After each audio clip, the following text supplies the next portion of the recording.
Good evening and thanks for joining us. I'm Anna Medina. Paxton Boyd is on assignment and you'll get to hear from him in a little bit. But first, in our top story at 11, the Justice Department unveiling a sweeping report against Louisville police. The 2-year investigation finding officers using unreasonable tactics and excessive force. As MWIN reports, the review was launched after the department's botched raid that killed Breonna Taylor.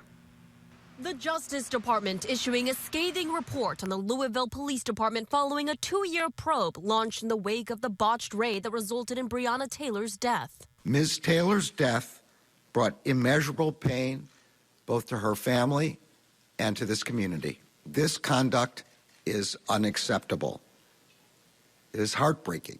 U.S. Attorney General Merrick Garland saying they believe the LMPD used excessive force and engaged in a pattern that violates the First and Fourth Amendments, which ensures freedom of speech and assembly and protects against unreasonable searches and seizures. The report also finding the LMPD executes search warrants without knocking or announcing and has practiced an aggressive style of policing, especially against black people. Some have videotaped themselves throwing drinks at pedestrians from their cars, insulted people with disabilities, and called black people monkeys, animal, and boy. The report coming months after 4 former officers were indicted in August in connection to Taylor's death. It's not just what happened at Breonna Taylor's home, but what led up to it. The Justice Department says federal and local officials have agreed to enter a court-enforceable consent decree as the department makes the agreed-upon changes, and that the Louisville Metro and LMPD has been cooperating with the investigation and has already made some changes. We are committed to work collaboratively and earnestly with all necessary parties. This is one of 8 investigations into law enforcement agencies opened by the Justice Department, which includes the Minneapolis Police Department following the death of George Floyd. MWIN, ABC News, Washington. Now the latest on those power outages here in central Kentucky after Friday's deadly storms. Now this is a live look at the KU power outage map. Right now, less than 1,000 homes and businesses without electricity in Lexington, and only about 10 homes without power in Woodford County. On Friday, more than 500,000 people were without electricity across the state after the windstorm. The storm's killing 5 people, including a 41-year-old woman here in Lexington who died after a tree fell on her car.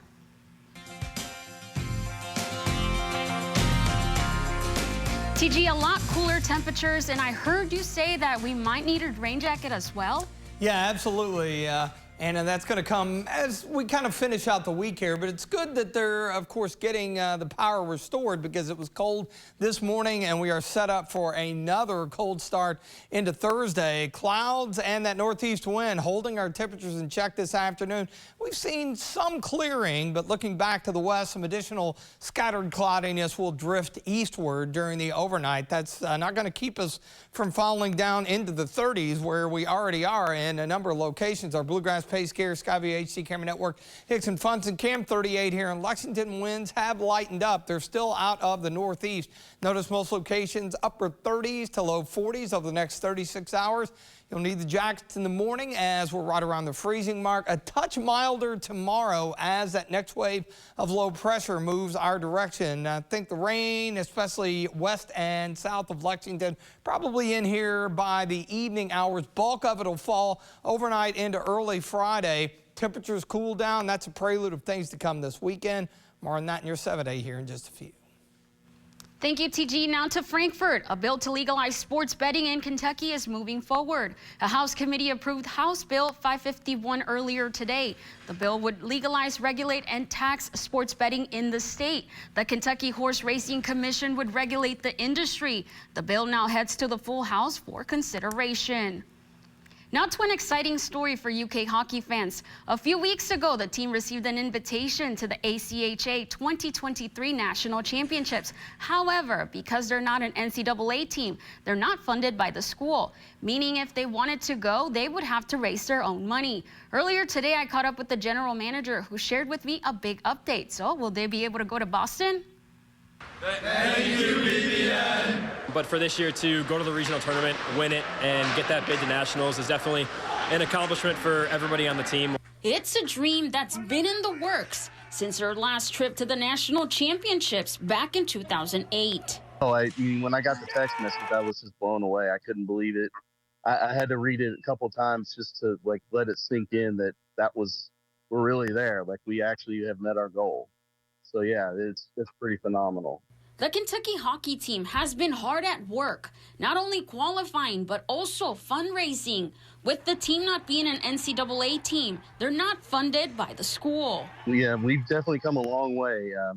You know, this was not a overnight sensation by any stretch of the word. I mean, this has been a lot of hard work, a lot of dedication that me and the coaching staff have put in over the last couple of years. Shop Local Kentucky put out a T-shirt for us yesterday, and the word is from them they sold enough of them that their contribution will put us over the top. UK Hockey General Manager Ryan Van Daneker says he's blown away by how the community responded to help make their trip possible. Just, you know, thanking the Big Blue Nation for stepping up and supporting us. Definitely have felt the love over the last 10 days or so since we started this. And it's really overwhelming to know how much support there is for us out there in the community. Van Daneker adds that what's to come for the team will be an unforgettable experience. And our first game will be on the 17th on St. Patty's Day at 11 o'clock. And we'll be ready to go. I know the boys are excited and they're looking forward to it. I mean, this really is a once in a lifetime kind of opportunity.